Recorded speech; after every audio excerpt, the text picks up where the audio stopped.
Hey, welcome to Creator Conversations on CKLU 96.7. This is your host, Jess, from Our Creator. I'm one of the co-founders of OurCreator.com. If you're not familiar with the website, you should definitely check it out. It's OurCrater.com. You can check there for updates all throughout the week, all different things that are going on for the social Siberian. We'll always have updates on different Siberians you should know about, different events that are coming up. You can check our Facebook, our Twitter feeds, our Instagram feeds to see what we're up to. We've always got great content coming out as well. You can check out OurCreator.com for past episodes of Creator Conversations where we've talked to all sorts of different guests. So our show Creator Conversations we're doing here, it is basically all about giving you a little insight into different Siberians that make our home so great. So we've done quite a few episodes so far, and this one is definitely no exception to the rule. So this week we are interviewing Lee Serviss. So you maybe not be familiar with his name, but you might be familiar with his high school band, Far From Heroes. They made quite a splash in the early 2000s. They were formed in actually the year 2000 at Lockerbie High and went from there touring across Canada, all sorts of crazy stuff like that, and made a little bit of a splash there. So now where everyone's all grown up, and Lee has started a family of his own, and so the natural progression here is now he's making children's music. So we interviewed him all about this new project that he's been working on. We'll be talking to him about some new projects that he's been working on, even possibly. Let's see if he's maybe working on something with Far From Heroes. You never know. Maybe the band's getting back together. You might be hearing it here. Who knows? We'll be playing some great throwbacks from the early 2000s a little later in the show for you to listen to.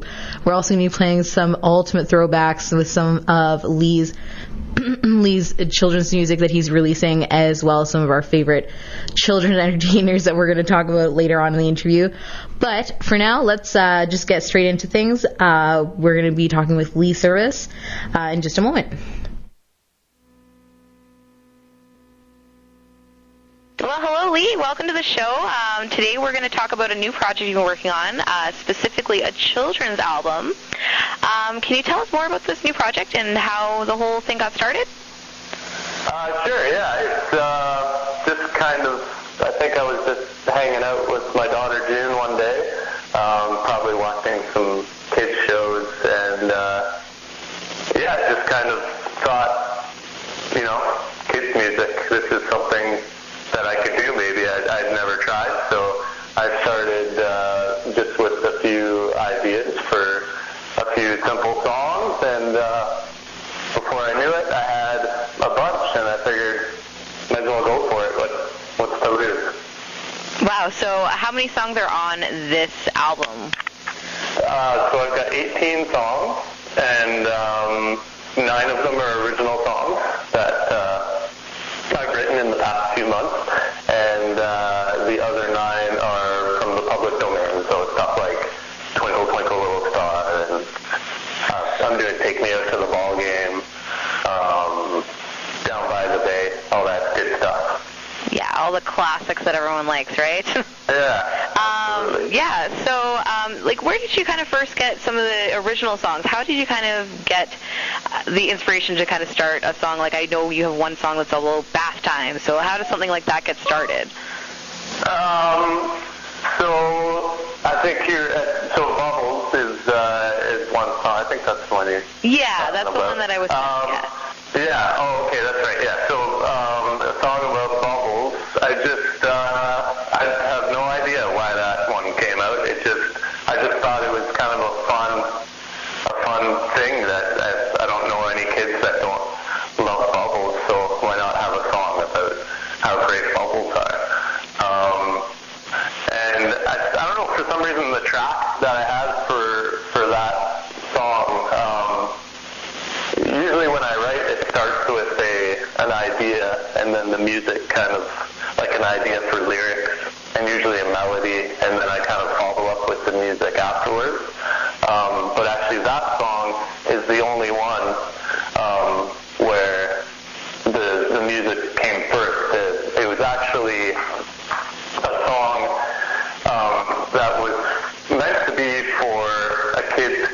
television show that I had worked on with my friend Asher Lenz, and it was actually I don't know if I'm allowed to talk about it, so I won't mention what this show was, but we were pitching for a show, and it got kind of pushed aside, or it's not going ahead anymore. So we had this song that he had written, and I had sang on it, and when I told him that I was working on a kids album, he said, you should use this track, and all you have to do is rewrite the lyrics.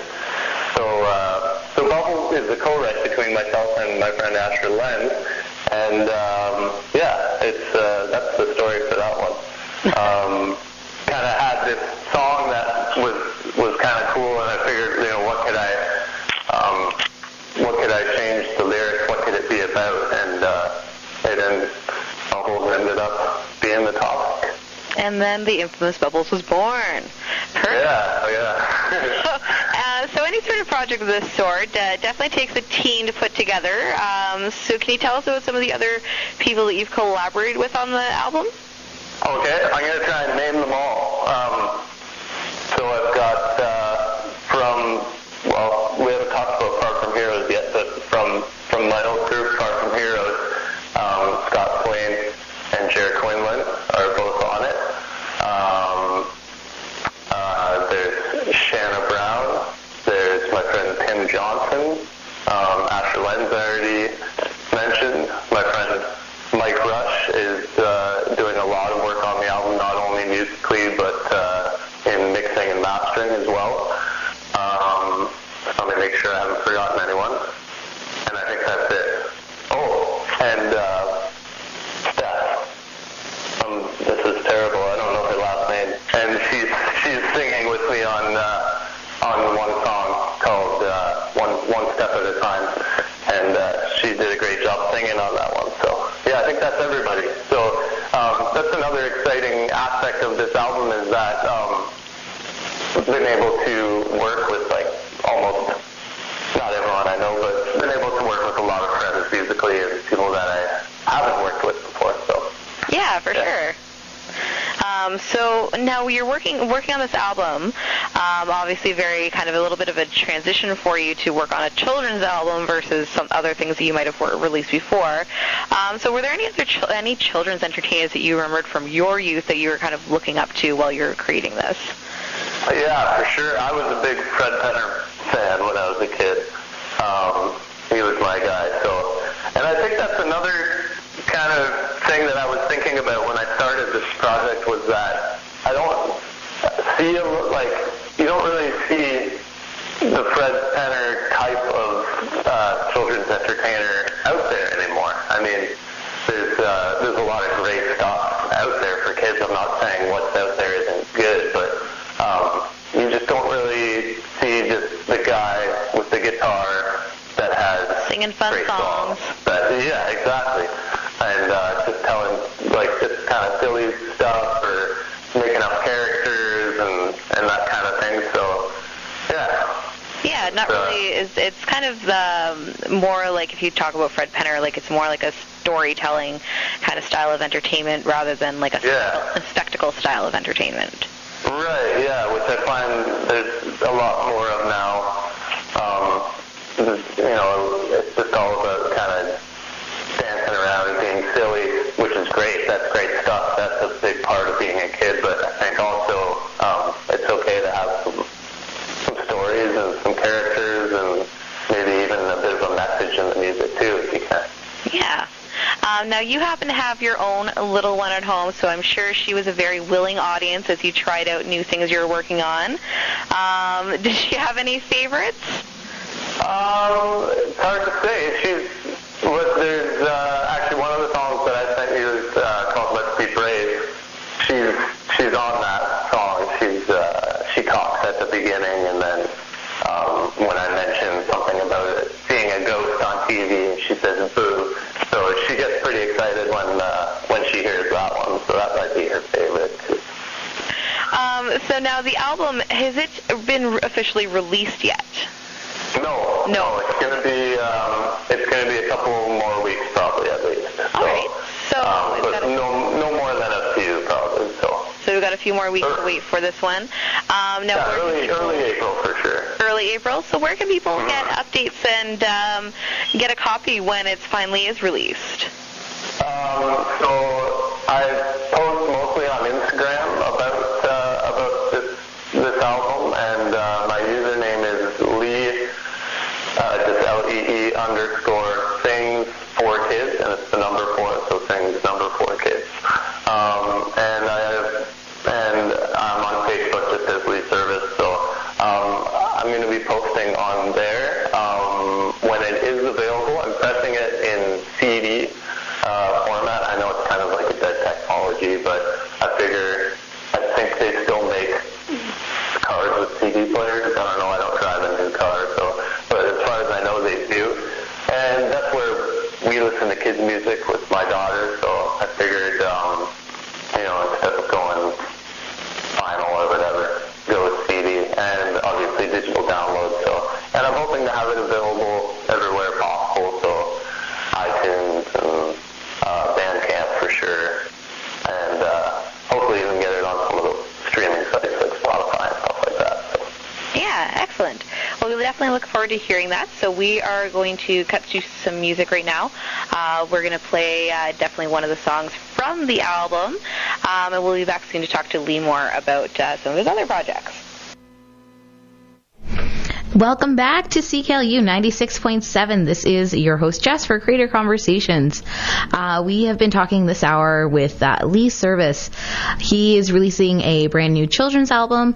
Right now you can look up Lee Sings for Kids on Bandcamp, and he has a free download of one of his songs that you can share leading up to the release of the full-length album. So we're going to play you a few of the songs from the album, but before that, I just want to shout out an event that's coming up. A few weeks ago, we interviewed Tony Anselmo about his Blues for Debbie event. That is coming up this Friday. That's April 6th at the Caruso Club. He has a special guest coming in for the event. It's Duke Robillard, who has a pretty amazing pedigree. If you look back on our website, you can find our interview with Tony, where you can get all the details on the event. But all the proceeds for the event go to the Northern Cancer Foundation in memory of Tony's wife, Debbie. So if you are interested in checking out an amazing performer and donating to a great cause, definitely check that out. You can still get tickets through Tony himself or through the Caruso Club, or look online and you can get them through the Northern Cancer Foundation as well. So we're going to cut into some music here. So first we'll have from Lee Serviss himself from his Lee Sings for Kids album, Brave, and then we'll follow that with Bubbles. And we're going to take a little bit of a throwback to some of our performers that I remember from my youth myself. So we're going to do The Cat Came Back from Fred Penner, Down by the Bay by Raffi, and I really hope everyone loves this song as much as I do. We're going to do His Cheeseburger by VeggieTales. So we'll get that started here in just a second. Hey, thanks for tuning in to Creator Conversations. I bet you're expecting some music right now. Turns out the copyright laws even apply to us. Look below for the link to our Spotify playlist and any other links for the music we might have played this week. Stick around. In just a second, we will be back with the second half of our interview for this week. Welcome back to CKLU. This is Creator Conversation. So we just had a major throwback lineup. Do you remember VeggieTales? I sure hope you do. Man, that's a lot of passion for a cheeseburger, but I can't blame them. It was probably pretty delicious. Wow. So we had 2 songs from our guest this week, Lee Serviss. He's releasing a children's album very soon. So we had Brave and Bubbles from Lee. Then we also had a few of my personal favorite children's entertainers afterwards. So we had The Cat Came Back from Fred Penner, Down by the Bay by Raffi, and then we did His Cheeseburger by VeggieTales. A shout out to Vacation Bible School for introducing me to VeggieTales. So we're going to go head into our second half of our interview here just very shortly with Lee Serviss.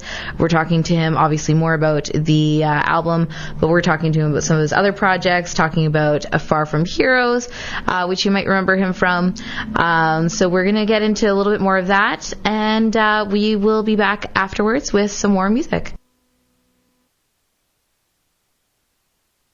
Well, Lee, we obviously couldn't bring you onto the show without interviewing you and talking about your days with Far From Heroes.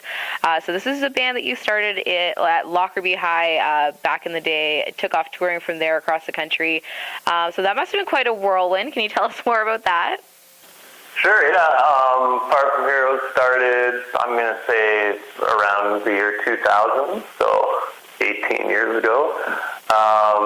Yeah, like you said, we were in high school at the time, going to Lockerbie in Sudbury, and we were actually, three of us were in a band before that. We were called the Locals, and then we kind of expanded. We ended up being a five-piece group, and we were kind of changing our style a little bit and getting more serious, so that's when we took on the name Far From Heroes, and yeah, we played a lot in Sudbury back in those days and did some touring.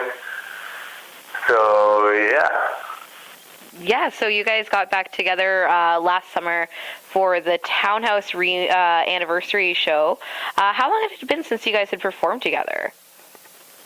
So, that was that was June. I'm looking at the flyers, actually, right now. I have them framed in my music room here, so and the year isn't on the flyer, but we did play a Boxing Day show at the Townhouse, and I'm going to say it was 2012. Okay. So we split up in 2004. We got together in 2012 for a reunion thing, Boxing Day at the Townhouse, and then again last summer. So wow. It was so at least 6 years between those reunions. Yeah. Yeah. So how was it getting the band back together after all this kind of time, and like on a hometown stage, no less? Oh, it was a blast. It's the most fun that I think any of us had in a while. So really fun to get back together and play, and just like. And I don't want to brag, so I'm talking about the rest of my band here, not myself, but just about how great it was to get together and play with everyone, because everybody is just so talented, and they still play so much, and that when we got together and played after years of not playing together, and it was just like it was almost instant, and I think we had one rehearsal for that when we played the Townhouse anniversary. We had one rehearsal at our bass player Jay's house, and it was and then that was it. We played for a few hours, and then the following week, everyone drove up to Sudbury, and we played, and it couldn't have gone any better. So. Props to those guys for being good at their instruments. For remembering all their songs from their younger years. Yeah. Wow. Sure. So now you mentioned that you collaborated with a few of the members from the band on your children's project. So how was it working with them on a completely different project than you've worked on before? Oh, it was really cool, and it's a different way of doing. Like, I had never worked like this before, where I had recorded at home just kind of acoustic guitar and vocals, and then just sent that one to Scott, one to Jer, and I just kind of gave it to them and said, do it, whatever you want to do, and then what they came back with was just like both of them.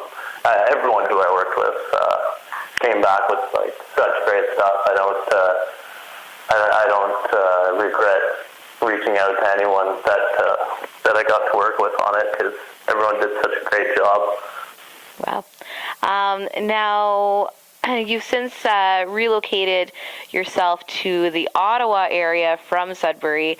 So what are you doing to keep yourself busy these days? What are you working on? So aside from kids' music, speaking of Far From Heroes, actually got a little bit of news to share about that. We've got something coming out in the next little while. Whoa! So you heard it here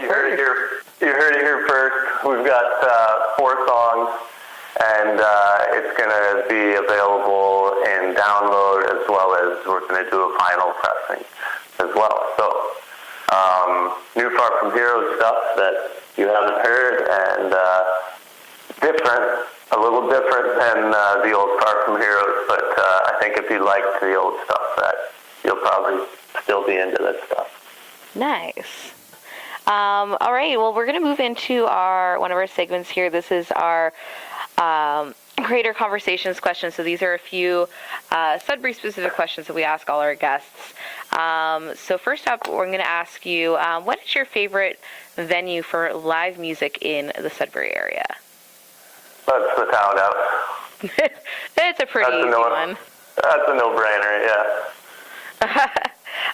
So do you have any, if you're coming into the area for, let's say, a weekend, is there any food that you absolutely have to make sure you make a stop and get while you're here? Yeah, probably Deluxe. Deluxe, definitely a popular choice. Yeah, probably got to go to Deluxe, and my wife, who had never been to Sudbury before, she knew me. I took her there because I'm the gentleman like that, and she loves their French fries, so we got to go there every time we're there. Nice. So now you said your wife isn't from the area, so the first time you brought her to Sudbury, were there any tourist attractions that you were excited to show her? Yeah, I mean, I love Sudbury in the summer. The boardwalk around Ramsey Lake is like something you got to do. It's I don't know. I love it. I grew up with it, but I still love to go there whenever I get the chance. All right. Science North too. Excited to go back there. Excited to take my daughter to Science North. So. Oh yeah, that is like a blast with your kiddos for sure. Yeah. Wow. Man, she's gonna love the beavers. Yeah, I hope so. All right, so we're going to go into our last segment. This is our Hot Jam Sandwich. So this is where you have a chance to tell me 2 songs that you want me to play. I'll pick one as well. We'll throw it in there as a 3-track lineup at the end of the show. So do you have any recommendations for us? Wow. Okay, well, we got to play something Sudbury related then. Sure. How about... well, I mean, you got to play a Far From Heroes song because we got to pitch that. All right, so we'll put a Far From Heroes song. Let's go. How about Start the Circus? Okay, cool. Let's just go with that. I can't think of anything. I'm sorry. Okay, so since we're throwing back anyways, I'm probably gonna dig through my old-fashioned CD collection, and see what I can rustle up. Maybe something for Fall Out Boy, something along those lines. It'll be a bit of a surprise. But anyways, thanks, Lee, for talking with us today, and we'll be keeping an eye out for sure for the album. Thank you. Hey, thanks for tuning in to Creator Conversations. I bet you're expecting some music right now. Turns out the copyright laws even apply to us. Look below for the link to our Spotify playlist and any other links for the music we might have played this week. Stick around. In just a second, we will be back with the second half of our interview for this week.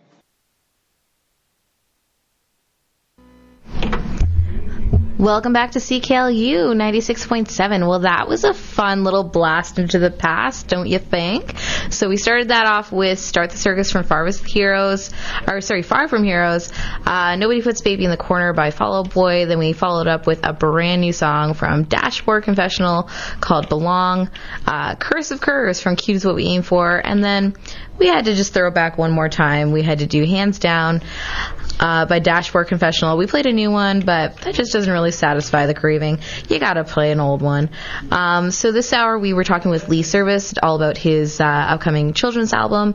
We also got him to spill the beans just a little bit about new music that we can expect to hear soon from Far From Heroes. So keep posted. You can look him up on Lee Serviss. Look him up on Facebook under his name. Also look up Lee_sings number 4 kids on Instagram, and you can follow him there as well for more information. So we are going to be back again next week, our same time, Tuesday, 5 o'clock, for your drive home entertainment. We're going to cut here and wrap things up here. We're going to cut to some ads. Stay tuned, though. There will be 6 Degrees coming up really soon at 6 o'clock.